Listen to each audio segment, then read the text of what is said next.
For our project, we were tasked with creating a functioning electronic door and lock mechanism with internet connectivity and smart features. The cover for our smart lock was created in Inventor CAD, a 3D modeling software. After going through multiple renditions in order to accommodate more space for electronic components such as the LCD display, we 3D printed and assembled the smart lock. We created a pulley system in order to turn our lock due to the benefit of it being able to output more torque. The stepper motor on its own did not have enough torque to turn the lock, so to combat this we used the pulley system in order to provide the additional torque needed. The pulley system was created using a steel rod, which was used to replicate the parts of a real lock. For our app, we used a framework called React Native.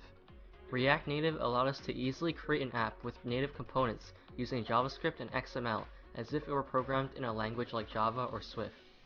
To communicate between software and hardware, we used Google's Firebase services for our project because it offered a database which we could store information on, such as the lock state and when it was last used.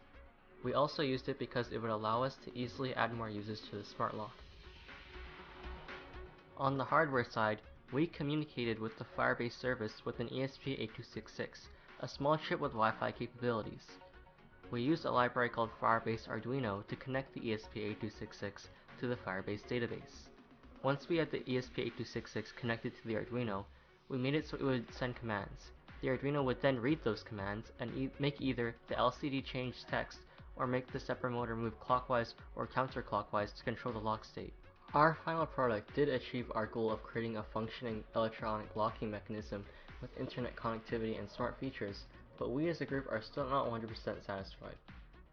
Had we more time, we could have further improved the app by improving the UI and adding more features, and redesigned the lock cover in order to accommodate for more components.